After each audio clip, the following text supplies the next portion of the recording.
Et si la caméra d'un banal smartphone avait aujourd'hui la capacité de remplacer un laboratoire d'analyse biomécanique qui vaut plusieurs millions d'euros?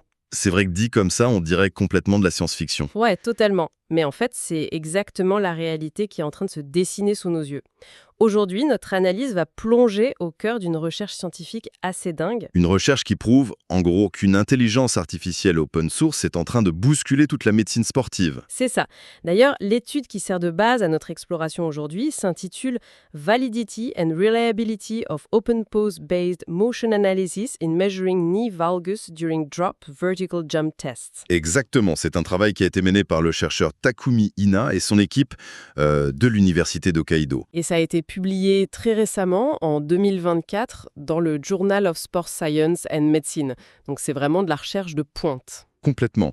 Et l'objectif de notre discussion d'aujourd'hui, c'est vraiment de comprendre comment l'algorithme au centre de cette étude, qui s'appelle Open Pose, est en train de démocratiser l'analyse du mouvement. Parce que les méthodes traditionnelles, elles sont hyper coûteuses ou alors elles demandent un temps d'analyse manuelle interminable. Voilà. Ce qu'on va décortiquer, c'est comment cette technologie, accessible à tous, parvient carrément à rivaliser avec l'expertise clinique pure. Mais avant d'entrer dans les lignes de code et les réseaux de neurones, je pense qu'il faut poser le contexte physique. Bien sûr, il faut savoir de quoi on parle. L'étude s'articule autour d'un exercice très précis que les cliniciens utilisent beaucoup. C'est le drop vertical jump, souvent abrégé en DVG. Ouais, c'est un classique.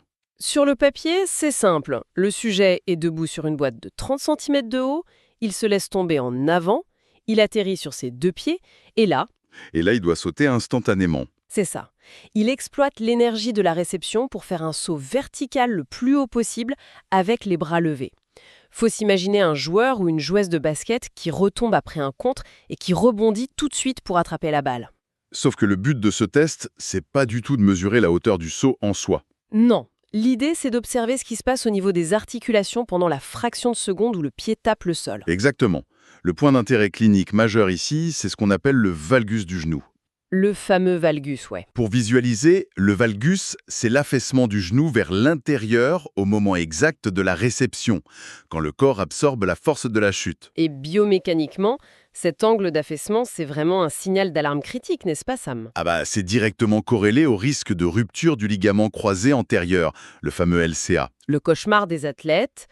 Il faut d'ailleurs s'arrêter 2 secondes sur la mécanique de cette blessure.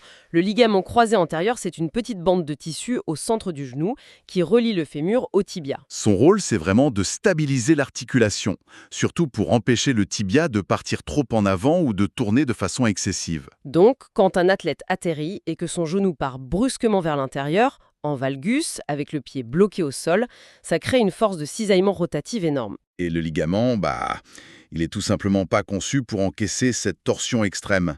Il se tend et bam, il cède. C'est dévastateur. On parle souvent d'une chirurgie complexe et de quasiment 1 an de rééducation. C'est un vrai fléau.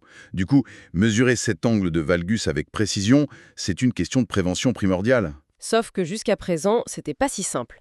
Pour avoir des données fiables, les médecins utilisaient des systèmes d'analyse 3D. Les talons or, quoi. Ouais, l'étude parle notamment du système Vicon. Et là, on est sur une installation qui demande une pièce entière. C'est ça, avec 14 caméras infrarouges haute définition, des plaques de force encastrées dans le sol. Et la préparation du patient, c'est une usine à gaz. Un technicien spécialisé doit repérer les os du patient à la main et coller 34 petits marqueurs réfléchissants sur le corps. 34 pattes. Et si le technicien se plante d'un demi-centimètre en plaçant un marqueur sur le bassin, tous les calculs de l'ordinateur sont faux. C'est clair. C'est un outil incroyable, mais ça coûte des centaines de milliers d'euros, ça reste bloqué dans un labo stérile et il faut du personnel ultra qualifié pour s'en servir. Donc en gros, c'est inaccessible pour 99% des clubs sportifs. L'alternative, c'est quoi? Filmer le sportif en 2D avec une caméra normale et demander à un humain de faire l'analyse. Et c'est là que les données de l'article montrent que c'est juste intenable. L'analyse manuelle 2D, c'est un travail de titan. J'ai halluciné en voyant les chiffres de l'équipe d'Hokkaido. Si on prend juste 3 sauts d'un seul patient, ça fait une vidéo de 10 secondes environ. À 60 images par seconde, ça fait 1800 images. 1800 images à traiter à la main. Ouais. Pour faire son job, l'humain doit regarder chaque image une par une, trouver les centres de la hanche, du genou, de la cheville, et cliquer dessus pour que le logiciel calcule l'angle. C'est comme regarder un film d'action en faisant pause chaque quart de seconde pour dessiner sur l'écran. Surtout qu'il y a le flou de mouvement. Un saut explosif, ça va vite. Sur image arrêtée, la rotule, c'est juste une tache floue. L'analyste doit carrément deviner où est l'articulation. Et faire ça sur 1800 images, ça prend au minimum 300 minutes. C'est 5 heures de boulot hyper répétitif. La fatigue s'installe forcément et on fait des erreurs. Exactement. Les labos 3D sont trop chers et les humains sont trop lents et faillibles. C'est dans cette impasse qu'arrive l'intelligence artificielle étudiée ici, l'algorithme OpenPose. Alors, comment un logiciel gratuit arrive à reconstituer un squelette humain en temps réel, juste avec une vidéo? Faut démystifier ça. En fait, la mécanique derrière OpenPose, c'est ce qu'on appelle des réseaux de neurones convolutifs. D'accord. Faut s'imaginer ces réseaux comme des tamis ou des filtres superposés. La première couche de filtre ne cherche pas un humain. Elle repère juste des contrastes de lumière, des lignes. Oui, des trucs très basiques. Voilà. Elle passe ça à la couche d'après, qui assemble les lignes pour trouver des formes géométriques. Et ça continue comme ça, de plus en plus complexe, jusqu'à ce que les dernières couches reconnaissent l'apparence visuelle d'un coude ou d'un genou. Sauf que repérer un coude isolé, c'est pas suffisant pour analyser un mouvement sportif. L'innovation d'OpenPose, c'est ce truc qu'ils appellent les Part Affinity Fields, non? Absolument. Les champs d'affinité des parties du corps. C'est le cœur du réacteur. Un algorithme basique trouverait une main ici, une épaule là, sans savoir si c'est le même bras. Ce qui serait un peu embêtant. Un peu, ouais. Les champs d'affinité, eux, apprennent à l'IA les relations spatiales, les vecteurs entre les articulations. L'algorithme calcule des directions. Il a appris sur des millions d'images qu'un avant-bras doit relier un poignet et un coude avec un certain angle et une certaine longueur. C'est ça qui lui permet de deviner des trucs cachés. Si pendant le saut, le bras de l'athlète passe devant le genou et le cache à la caméra, l'IA s'arrête pas. Pas du tout. En se basant sur la position de la cheville, de la cuisse et ses connaissances biomécaniques, l'algorithme estime précisément où se trouve le genou derrière le bras. Il reconstitue le squelette avec logique. C'est fascinant sur le papier, mais je me fais l'avocate du diable. Une IA gratuite entraînée sur des vidéos internet de piétons, est-ce qu'elle peut vraiment rivaliser avec un pro de la physiothérapie? C'est la grande question de l'expérience, oui. Et pour trancher, les chercheurs ont pris 21 jeunes adultes en bonne santé, ils leur ont fait faire ces sauts DVJ. Sous le contrôle du fameux système 3D Vicon, des experts humains en 2D et d'OpenPose, le match à 3. C'est ça. Ils ont filmé à 120 images par seconde pour limiter le flou. Mais il y a un détail méthodologique indispensable avant même d'analyser l'image. La correction de la distorsion de l'objectif, c'est ça? Le fameux effet fisheye? Exactement. Toute caméra a une lentille en verre incurvée. Au centre, c'est bon, mais sur les bords, l'image se bombe. Une ligne droite dans la vraie vie aura l'air un peu courbée sur la vidéo. Donc, un angle parfait de 90 degrés pourrait ressembler à 87 degrés, juste à cause du verre. Et si on donne une image tordue à l'IA, elle va forcément calculer de mauvais angles. Pour éviter ça, les chercheurs ont utilisé un outil de calibrage, une baguette en T. C'est un objet dont les dimensions sont absolues. En le bougeant devant la caméra, le logiciel comprend comment l'objectif déforme l'image. Et il redresse la vidéo mathématiquement. L'image devient plane. Voilà, le terrain de jeu est équitable. Et une fois ça fait, les résultats statistiques sont sans appel. D'abord, la reproductibilité, l'ICC. Ça mesure si l'outil est constant, c'est ça, hein? C'est ça. L'IA a obtenu un score excellent, entre 0,86 et 1,00, parce que l'algorithme ne fatigue jamais, contrairement à l'humain. Ok, c'est constant, mais est-ce que c'est juste?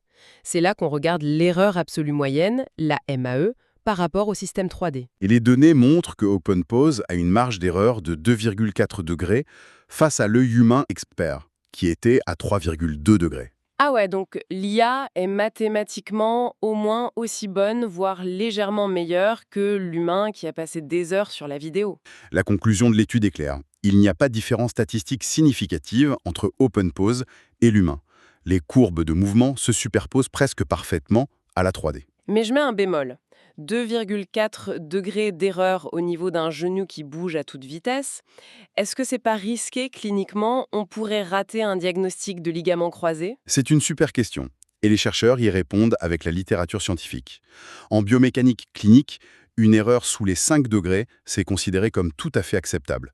D'accord. Mais surtout, il faut regarder le signal qu'on cherche. Les études montrent que la différence d'angle de valgus entre un athlète sain et un athlète qui risque de se déchirer le LCA, c'est d'environ 7,6 degrés. Ah, Donc le signal de danger, c'est 7,6 degrés.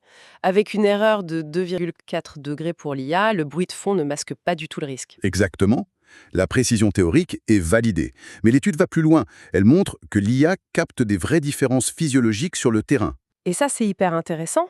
L'algorithme a remarqué de lui-même des modèles de réception différents entre les hommes et les femmes, c'est ça? Tout à fait.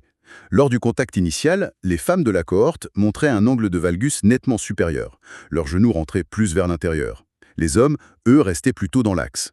Et ça rejoint des décennies d'observations cliniques sur l'angle quadrécipital, l'angle Q. Voilà. Le bassin féminin est naturellement plus large, ce qui modifie l'axe mécanique entre la hanche et le genou.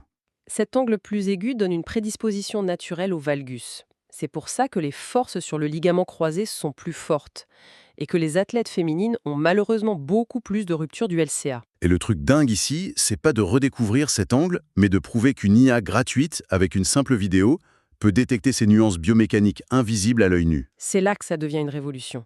Pensez au sport féminin, aux clubs amateurs qui ont très peu de financement. Ils n'auront jamais le budget pour un labo Vicon. OpenPose vient complètement combler ce fossé financier. Ça transforme un truc réservé à l'élite en un outil qu'un club de quartier peut utiliser avec juste un PC et une caméra correcte. Fini les semaines d'analyse manuelle. On peut filmer les joueurs sur leur vrai terrain, avec leurs vraies chaussures, en situation réelle. La frontière entre le matériel médical de pointe et nos objets du quotidien est carrément en train de s'effondrer. Et ça soulève une réflexion énorme. Si un algorithme générique comme OpenPose, qui à la base est fait pour repérer des piétons dans la rue, arrive à égaler la clinique humaine sur des sauts sportifs complexes, Ce sera quoi la suite? imaginez quand on aura entraîné des réseaux de neurones uniquement avec des données biomécaniques, des IRM, des vraies blessures. La précision va exploser. C'est clair. Ça va fondamentalement réécrire la façon dont on prévient les blessures. Vraiment. Pour ceux qui nous écoutent et qui sont passionnés par la médecine, le sport et l'IA, on vous conseille vivement de lire cet article de l'Université d'Hokkaido, paru dans le Journal of Sport Science and Medicine. Absolument. C'est une plongée fascinante dans la clinique de demain. Finalement, l'analyse du mouvement vient de trouver sa propre machine à rayons X. Et c'est juste un objectif de caméra couplé à des mathématiques ingénieuses. N'oubliez pas de vous abonner à la chaîne et d'activer les notifications pour ne rater aucune de nos prochaines analyses. À très bientôt pour une nouvelle exploration.